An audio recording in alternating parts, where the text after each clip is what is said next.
அன்பு நேயர்களுக்கு இனிய வணக்கம். கடக ராசிக்கார நேயர்களே, இது தெய்வம் எடுத்த முடிவு. மார்ச் 29க்கு பிறகு ஒரு விஷயத்தால் உன் வாழ்க்கை மாறப்போகிறது. இது நாள் வரைக்கும் கடகராசனுடைய வாழ்க்கையில நினைச்ச விஷயங்கள் என்பது நடக்கிற மாதிரி வரும், கைக்கெட்டுற தூரத்துல இருக்கும். ஆனா அந்த எற்றது அந்த பிடிப்புக்குள்ள தழுவி போயிடும். அதற்கு முக்கியமான காரணமே நீங்க தான். கடகராசிக்காரர்கள் தான் அதுக்கு காரணமே. நிறைய பேர் சொல்லுவாங்க, நாங்க என்னங்க பண்ணோம், நாங்க முயற்சி தான் பண்ணோம், ஆனா எங்களுக்கு கிடைக்க வேண்டியது கிடைக்காம போயிடுச்சு அப்படின்னு சொல்லுவாங்க. உங்களுடைய மிகப்பெரிய ஒரு தவறு இருக்குங்க, உங்ககிட்டயே இருக்குது. ஆனா அது உங்களை இன்ன வரைக்கும் உங்களுக்கு தெரியாதுன்னு வச்சுக்கோங்களேன். என்னன்னா, நீங்க எந்த ஒரு விஷயமாக இருந்தாலும் சரிங்க, மறைச்சு வச்சுக்க மாட்டீங்க. ஓப்பனா எல்லாருக்கிட்டையுமே சொல்வீங்க. தெரிஞ்சவங்க, நண்பர்களை, சொந்தக்காரங்க எல்லாருக்கிட்டையுமே சொல்லிடுவாங்க. இது உங்களுடைய வாழ்க்கையில மிகப்பெரிய நெகட்டிவ் பாயிண்ட்டுங்க. உங்களுக்கு மிகப்பெரிய ஒரு பிரச்சனை இதுதான். நீங்க எதையுமே மறைச்சு வச்சு நீங்க மட்டும் வாழ்க்கையில முன்னுக்கு வரணும்னு நினைக்க மாட்டீங்க. இது ரொம்ப எப்படி சொல்றதுன்னா, எல்லாரும் முன்னுக்கு வரணும்னு நினைக்கிறது நல்ல விஷயம் தான், தப்பு கிடையாது. ஆனா நீங்க பண்ணக்கூடிய இது அந்த ஒரு விஷயம்ன்றது முட்டாள்தனமானதுங்க. நீங்க எந்த ஒரு விஷயத்த பண்ணாலும் சரி, ஒரு வேலைக்கு போகும்போதும் சரி, இல்ல ஒரு டிகிரி எடுக்க போறீங்கனாலும் சரி, இல்ல ஒரு பிசினஸ் சம்பந்தப்பட்ட விஷயங்கள் செய்ய போறீங்கனாலும் சரி, ஒரு இடம் வாங்கினாலும், கல்யாணம் பண்ண போனாலும், வண்டி வாங்கினாலும், கார் வாங்கினாலும், இல்ல வீட்டுல ஏதாச்சும் ஒரு சுப நிகழ்ச்சி நடத்தினாலோ, இல்ல தொழில் தொடங்கும் எந்த ஒரு விஷயத்த செஞ்சாலும் சரி, அதை எல்லாருக்கிட்டையுமே போய் சொல்லிடுவீங்க. நீங்க இப்படிப்பட்ட ஒரு விஷயத்த பண்ண போறீங்கன்னு சொல்லிட்டா எல்லாருக்குமே அப்படியே மூக்கு மேல வேர்க்க ஆரம்பிச்சிடும். அது எப்படி? எல்லாருக்குமே ஆசை எல்லாருக்குமே இருக்கும். கடகராசிக்காரங்களுக்கு இல்ல, எல்லாருக்குமே இருக்கும். சரி, நல்லா இருந்துட்டு போடும் அப்படின்னு. ஆனா இதுல இன்னொரு பிரச்சனை என்னன்னா, இந்த கடகராசிக்காரர்கள் இப்படி வாழ்க்கையில முன்னுக்கு வராங்கன்னு பார்த்ததுக்கு அப்புறமா நம்மளை விட அவன் எப்படி மேல போலான்றதுலதான் எல்லாருக்குமே மூக்கு மேல வேர்க்க ஆரம்பிச்சிடும். புரியுதுங்களா உங்களுக்கு? நீங்க வளரலாம், கொஞ்சம் உயரத்துக்கு வரலாம், தப்பே கிடையாது. ஆனா என்னை விட எப்படி நீங்க மேல வரலாம் அப்படின்ற ஒரு எண்ணங்கள் என்பது உங்களை சுத்தி இருக்கக்கூடிய பல நபர்கள்ட்ட இருக்குங்க. நீங்க எல்லாத்தையும் போயிட்டு நான் பிசினஸ் பண்ண போறேன், அதுவும் இந்த மாடல்ல பண்ண போறேன், இப்படிதான் பண்ண போறேன், இதுல இருந்து நான் பண்ண போறேன்னு நீங்க ஒவ்வொருத்தையுமே மத்தவங்க சொல்றீங்க. அப்படி சொல்வதால ஏற்படக்கூடிய விஷயம் என்பது உங்களை அவங்க ஜெயிக்க விடக்கூடாதுன்றதுக்காக பலவிதமான இடையூறுகளையும் கஷ்டத்தையும் கொடுப்பாங்க. அது உங்களுக்கே தெரியாது. அவங்க பண்ணக்கூடிய விஷயம் உங்களுக்கே தெரியாது. பின்னாடி இருந்து அப்படியே கொஞ்சம் கொஞ்சமா உங்களை அப்படியே பிடிச்சி உறிஞ்சுக்கிட்டு இருப்பாங்க. அது உங்களுக்கு தெரியாது. ஆனா கடைசியில நீங்க ஏமாந்ததுக்கு அப்புறமா, அது முடிஞ்சதுக்கு அப்புறமா கொஞ்சம் கொஞ்சமா தான் உங்களுக்கே புரிய ஆரம்பிக்கும். அது புரிவதற்கே பல வருஷங்கள் ஆயிருக்கும். அதுல இருந்து மீள முடியாம நீங்க பட்ட கஷ்டங்கள் மிக எல்லாருக்கிட்டையுமே எல்லாத்தையுமே வெளிப்படையா சொல்றது, மறைச்சு வச்சுக்க தெரியாத ஒரு நபராக இருப்பாங்க.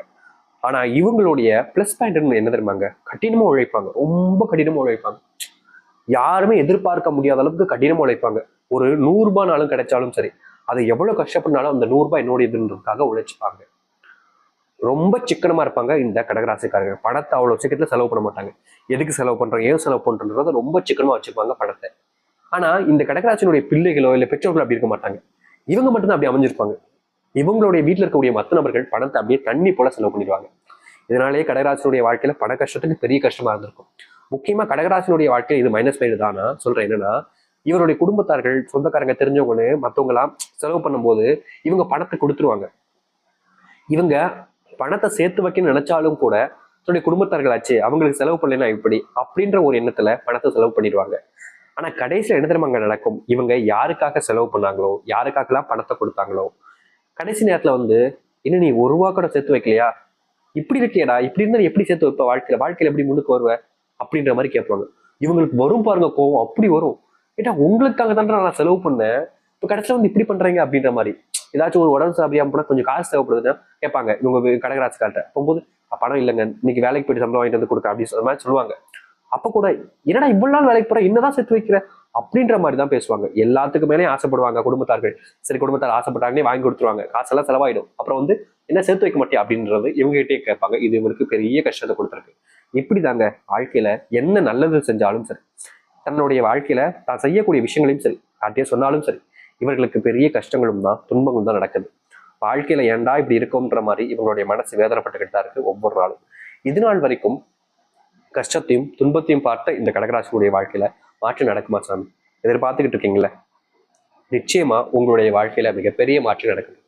கடகராசிக்காரருடைய மனசுல இருக்கும், சொல்லவும் செய்வாங்க நிறைய விஷயங்கள். ஆனா இப்ப நான் சொல்லிக்கூடியது ரொம்ப பெரிய விஷயம், வெறும் 3 விஷயம் தான் சொல்லியிருக்கேன்.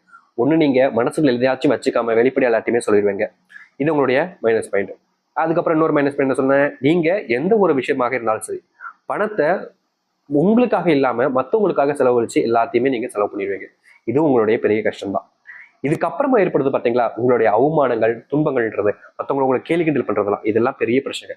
இது ரொம்ப குறுகிய விஷயம். உங்களுடைய 100% வாழ்க்கையில நம்ம சொல்லியிருக்கிறது வெறும் 1/2% கூட கிடையாது. பல விஷயங்கள் இருக்கு. ஆனா இது உண்மையா இல்லையன்றதை மட்டும் நீங்க சொல்லுங்க. சரி, இனி எப்படி நடக்க போகுதுன்னு நான் சொல்றேன். அதுக்கு முன்னாடி மேல சேனலை மறக்காம சப்ஸ்கிரைப் பண்ணிக்கோங்க. கடகராசனுடைய வாழ்க்கையில இனி வரக்கூடிய காலங்கள்ல தொழில் தொடங்குறீங்க அப்படின்றா, இனி உங்களுக்கு சாதகமாக உங்களுடைய தொழில் அமையுங்க. நான் ஏற்கனவே தொழில் தொடங்கி சாமி அப்படின்ற போது லாபம் இருக்குமா அப்படின்னா, நீங்க தொழில் தொடங்கிருக்கீங்க பார்த்தீங்களா, அதுல கொஞ்சம் நீங்க மாற்றத்தை செஞ்சணும். தொழில் தொடங்கிட்டீங்க, ஆனா அதே எப்படி சொல்றேன்னா அரைச்சமாவே அரைச்சுக்கிட்டு இருந்தோம் அப்படின்னா அது அவ்வளவுதான். அதுக்கு மேல என்ன அரைச்சாலும் அதுக்கு மேல அதுல இருந்து எதுவுமே செய்ய முடியாது. அப்படிப்பட்ட ஒரு விஷயத்தை தான் நீங்க மறுபடியும் பண்றீங்க. உங்களுடைய வாழ்க்கையில நீங்க தொழில் தொடங்கிட்டீங்க, அதுல பெருசா லாபம் வரலதான். உண்மையை சொல்லணும்னா நஷ்டம் ஏற்படக்கூடிய மாதிரி போயிருக்கும் கடகராசனுடைய வாழ்க்கையில. ஆனா அதையே மறுபடியும் பண்ணி வாழ்க்கையில முன்னுக்கு கொண்டு நினைக்கிறீங்க பாத்தீங்களா, அதுதான் முட்டாள்தனம். நீங்க உங்களுடைய பிசினஸ் மாடலே கொஞ்சம் டிஃப்ரெண்டா பண்ணுங்க. இப்ப இருக்கக்கூடிய மக்கள் எல்லாருமே விரும்பக்கூடிய விதத்தை கொண்டு வாங்க. நீங்க ஒரு ஃபுட் பிசினஸ் பண்ணலாம், இல்ல ஒரு ஒரு எக்ஸ்போர்ட் டிரான்ஸ்போர்ட் பண்ணலாம். எதுவா இருந்தாலும் சரி, இரும்பு இந்த மாதிரி வெளிநாட்டுல இருந்து வரக்கூடிய விஷயங்கள் எது பண்ணாலும் சரிங்க, அதுல நீங்க யூனிக்கா பண்ண ஆரம்பிங்க, மற்றவங்களோட டிஃப்ரெண்டா பண்ண ஆரம்பிங்க. அது கடகராசினுடைய வாழ்க்கையில முன்னேற்றத்துக்காக அமையும். நிறைய பேர் சொல்லுவாங்க, சாமி நான் ஏற்கனவே டிஃப்ரெண்டா தான் பண்றேன், ஆனாலும் எனக்கு முன்னேற்றம் இல்லையே. நீங்க என்னதான் டிஃப்ரெண்டா பண்ணாலும் இதுலயும் ஒரு பிரச்சனை இருக்கு. நான் டிஃப்ரெண்டா தான் பண்றேன், ஆனா அதுல பிரச்சனை என்னன்னா நீங்க எல்லோருக்கும் தெரியப்படுத்தணும். இப்போ ஒரு இடத்துல நீங்க வேலை பார்க்குறீங்க, இல்ல நீங்க ஒரு இடத்துல ஒரு பிசினஸ் பண்றீங்க. இங்க உங்க உங்க ஊரை சுத்தி இருக்கிற எல்லா இடத்தையும் விட உங்ககிட்ட குவாலிட்டியான ஒரு காய்கறிகள் என்பது கிடைக்கும். எல்லாத்துலயுமே குவாலிட்டியா வச்சிருப்பீங்க. ரொம்ப எப்படி சொல்றதுன்னா, இன்னைக்கு காலையில வந்த சரக்கு அன்னைக்கு சாயந்தரத்துக்குள்ள முடிச்சு அவ்வளவுதான் வச்சிருப்பீங்க. சரக்கு ரொம்ப அதிகமா வைக்க மாட்டீங்க. அந்த அளவுக்கு தான் சரக்குன்றது இருக்கும். ஆனா உங்களுடைய வியாபாரம் அப்படின்றது பெருசா நடந்திருக்காது. எப்படி சொல்றேன்னா, உங்ககிட்ட நல்லா குவாலிட்டியான சரக்கு இருக்கும், நல்லாவே வியாபாரம் பண்ற மாதிரி தான் எப்படி சொல்றேன்னா போகும். ஆனா பெரிய லாபம்ன்றது இருக்காது. உங்களுடைய பக்கத்து கடைக்காரங்க, தெரிஞ்சவங்க, அது கொஞ்சம் தள்ளி இருக்கக்கூடிய நபர்களுக்கு நல்ல லாபத்தை பார்த்துருப்பாங்க. ஆனா உங்களுக்கு மட்டும் கிடைச்சிருக்காது. அதற்கு முக்கியமான காரணம் நீங்க இப்படி பண்ற விஷயத்த மற்றவங்களுக்கு தெரியாமலே இருக்கிறது தான். அதை நீங்க தெரியப்படுத்துவதற்கு முயற்சி பண்ணுவது நல்லது. அதாவது ப்ரொமோஷன். இப்ப இருக்கக்கூடிய காலங்கள்ல நீங்க அதை பண்ணீங்கன்னா தொழில் சம்பந்தப்பட்ட விஷயங்கள ஓரளவுக்கு முன்னேற்றத்தை நீங்க பார்க்க முடியும். இதுக்கப்புறமா தொழில ஓரளவுக்கு லாபம் கிடைச்சிருச்சு. அப்புறம் முக்கியமா இவங்களுடைய குடும்பத்துல நாளுக்கு நாள் சண்டை சச்சரவுகள் என்பது அதிகமா ஏற்பட்டுக்கிட்டே இருக்கு கடகராசினுடைய வாழ்க்கை. இவருடைய குடும்பத்தில் ஏற்படக்கூடிய சண்டை சச்சரவுகளை இவர்களால் நிறுத்த முடியல. காரணம், இவர்கள் தப்பை பண்ணாத விஷயத்துக்கு கூட இவர்கள் தான் பண்ணாங்கன்ற ஒரு விஷயத்த கூறி இவர்களை மூளையில தள்ளிடுறாங்க. இது இவர்களுக்கு பெரிய துன்பம் தான். ஆனா வேற வழி இல்லை. அவங்க சொல்லக்கூடிய விஷயத்த ஏத்துக்கிட்டு தான் இவங்க வெளியே வர வேண்டிய நிலைமை ஏற்படுது. ஏன்னா இவங்க அதை ஏத்துக்கல அப்படின்ற போது ஆர்கியூ பண்றாங்க அப்படின்னா அதுவும் ஒரு பெரிய சண்டையா முடியுது. இப்படிப்பட்ட விஷயங்கள்ல இனி வரக்கூடிய காலங்கள்ல கடகராசிக்காரர்களுக்கு தீர்வு கிடைக்கும். முக்கியமா குடும்ப சம்பந்தப்பட்ட பிரச்சனைகள் என்பது இனி வரக்கூடிய காலங்கள்ல நீங்கும், நல்லதும் நடக்க ஆரம்பிக்கும். வேலை செய்யக்கூடிய இடங்கள்ல என்னை வேலையை விட்டு தூக்கிட்டாங்க சாமி, நல்லது நடக்கும்னு நினைச்சுக்கிட்டு இருந்தேன், திடீர்னு வேலையை விட்டு தூக்கிட்டாங்க, எனக்கு ரொம்ப அதிர்ச்சியா இருக்குன்னு நீங்க பல நாட்கள் ஒரு சில வேலைகள்ல கஷ்டப்பட்டு இருப்பீங்க. ஏன் இப்ப கூட உங்களை வேலையை விட்டு தூக்கியிருப்பாங்க, என்னடா இப்படி போயிடுச்சு அப்படின்ற மாதிரி மனசு ஒழிச்சுக்கிட்டு இருக்கும். அப்படி வேலையை விட்டு தூக்கினாலும் அதற்கான காரணங்கள் என்பது ஏற்பட்டுக்கிட்டு இருக்கும். இல்லைன்னா உங்களுடைய மனசே தோணும், நமக்கு இந்த வேலை செட் ஆகலப்பா, வேற வேலைக்கு போகலாம் அப்படின்ற மாதிரி. அப்படிப்பட்ட நபர்களுக்கு நீங்க எடுத்திருக்கக்கூடிய முடிவுன்றது ஓரளவுக்கு சரியான முடிவு தான். நீங்க எடுத்திருக்கக்கூடிய முடிவுல உங்ககிட்ட திறமை இருந்துச்சு அப்படின்ற போது, எப்படி சொல்றேன்னா, ஒரு கம்பெனில போய் நீங்க வேலை பார்க்குறீங்க, குறைஞ்சது ஒரு 4 வருஷம் 3 வருஷம் வேலை பார்த்து கத்துக்கிட்டீங்க அப்படின்ற போது நீங்க தாராளமா வெளியே வந்துடலாம். சாமி நான் இப்பதான் ஃப்ரெஷ்ஷா உள்ள போயிருக்கேன், என்னையவே இப்ப தூக்கிடுவாங்க போலன்னு தெரியுது, என்ன செய்யுது அப்படின்ற மாதிரி கேட்டீங்கன்னா, நீங்க கொஞ்சம் அங்க இடத்துல விட்டு கொடுத்து போறது, ஒரு சில விஷயங்களை ரொம்ப ஆர்வமா காமிச்சு அங்க இருக்கக்கூடிய நபர்களுக்கு உழைக்கிறதுன்னு செஞ்சீங்கன்னா உங்களுடைய வேலை பரிபோகாம அப்படியே இருக்கும். இது கொஞ்சம் கடினம் தான். ஏன்னா ஒருத்தங்க ஒரு விஷயத்த பண்ணும்போது நம்ம வளைஞ்சு நெளிஞ்சு கொடுத்துதான் போய் ஆகணும். நமக்கு தான் தேவை இருக்கு, அவங்களுக்கு தேவை இருக்கும் போது, இப்போ ஒருத்தவங்களுடைய தேவைக்காக தான் அவங்க வளைஞ்சு குளிஞ்சு போகணும். எனக்கு தேவையில்லைன்ற போது நம்ம தூக்கி போட்டு வந்துடலாம். ஆனா குடும்ப கஷ்டம் தான் இருக்குல்ல, அந்த கடகராசிக்காரர்களுக்கு மனசு புரியும். ஆனா அந்த இடத்துல கோபம் வரும், வேலையை விட்டு போயிடலாம்டா, இந்த வேலையை விட்டா வேற வேலை இல்லையா அப்படின்ற மாதிரி. ஆனா கிடைக்கலன்ற போது நீங்க தான் ரொம்ப கஷ்டப்படுவீங்க. அதனால் ஒரு நாள் நீங்க வளைஞ்சு கொடுத்து போனீங்க அப்படின்னா நிச்சயமா உங்களுடைய வாழ்க்கையில முன்னேற்றங்கள் இருக்கும். அதை அடுத்து கடகராசனுடைய வாழ்க்கையில பின்னிருந்து பல நபர்கள் இவர்களை தொலைக்கணும், இவர்களை ஒழிச்சு கட்டணும்னு நிறைய முயற்சி பண்ணிக்கிட்டு இருக்காங்க. அது அனைத்திற்குமான தீர்வுகள் என்பது கிடைக்கும். பண கஷ்டத்துக்கான முழுவதுமான மாற்றங்களை இனி வரக்கூடிய காலங்களை நீங்க சந்திப்பீங்க. முக்கியமா நீங்க சேர்த்து வச்ச பணம் எல்லாம் செலவாயிருக்கும் இனி வரைக்கும். ஆனா இனி வரக்கூடிய காலங்கள்ல நீங்க ₹1 இருந்தாலும் சரிங்க, அது உங்களுடைய பணமாகவும் இருக்கும், அதை யாருமே செலவழிக்கவும் மாட்டாங்க. முக்கியமா உங்களுடைய மனசே அதுக்கு ஒத்துக்கு வராது. நம்மளுடைய பணம், நம்ம சேர்த்தக்கூடிய பணம், நம்ம வேலைக்கு போறோம், நம்ம வச்சுப்போம் அப்படின்ற ஒரு மனநிலைக்கு நீங்க வருவீங்க. முக்கியமா இனி பணப்பிரச்சனை என்பதும் பண கஷ்டம் என்பதும் கடகராசினுடைய வாழ்க்கை இருக்காது. கடன் சுமையினால நீங்க ரொம்ப நாட்களாகவே கஷ்டப்பட்டு இருந்தீங்க. இப்படிப்பட்ட கடன் சுமை என்பது இனி வரக்கூடிய காலங்களில் நீங்க ஆரம்பிக்கும். நீங்க முக்கியமா கடன் சார்ந்த விஷயங்கள்னால ரொம்ப கஷ்டப்பட்டு இருக்கீங்க. உங்களுக்கு தெரிஞ்சவங்க தெரியாதவங்க எல்லாருமே உங்களை பார்த்து ஒரு மாதிரி ஏளனமா சிரிக்கிற மாதிரி, மற்றவங்களை பார்த்து ஏதாவது செஞ்சு வச்சிருந்தாலும் அதை உங்களை பார்த்தா சிரிக்கான்ற மாதிரி நீங்க மனசு வேதனைப்பட்டீங்க. அப்படிப்பட்ட விஷயங்கள் இருந்தும் இனி தீர்வுகள் கிடைக்கும். மனநிலை சம்பந்தப்பட்ட பிரச்சனைகள் என்பது முழுவதுமாக நீங்கும் கடகராசினுடைய வாழ்க்கையில. நிச்சயமா கடகராசிக்காரர்கள் எடுக்கக்கூடிய முடிவுகளை பல மாற்றங்கள் என்பதும் நன்மைகளும் என்பதும் நடக்க ஆரம்பிக்கும். இது கொஞ்சம் கடினமானதாக ஒரு விஷயமா தான் இருக்கும். ஆனா நிச்சயமா இனி வரக்கூடிய காலங்கள்ல கடகராசினுடைய வாழ்க்கையில வெற்றி காலமாகவும் பொற்காலமாகவும் இருக்கும். கவலைப்படாம தைரியமா இருங்க. நிச்சயமா உங்களுடைய வாழ்க்கையில நல்லதுக்கான காலம் பிறந்துருச்சு. அதை ஏத்துக்கோங்க. தைரியமா உங்களுடைய வாழ்க்கையை பார்த்து நில்லுங்க. நீங்க என்ன நினைத்தாலும் அது உங்களுக்கானதாக மாறும். கட்டாயம் உங்களுடைய வாழ்க்கையில் இருக்கக்கூடிய பெரும் கஷ்டங்களும் இனி தீர்ந்து நன்மைகளை நீங்க வாழ்க்கையில பார்க்க முடியும். நம்பிக்கையோடு காத்திருங்கள். நிச்சயமா நல்லது நடக்கும். சரி, இந்த கடகராசிக்காரர்களுக்கான ஒரு பரிகாரத்தை சொல்ல போறோம். இந்த பரிகாரத்தை விருப்பப்படுறவங்க செய்யுங்க. இவங்க செய்யணும் அவங்க செய்யணும்லாம் நம்ம யாரும் கட்டாயப்படுத்த மாட்டோம்.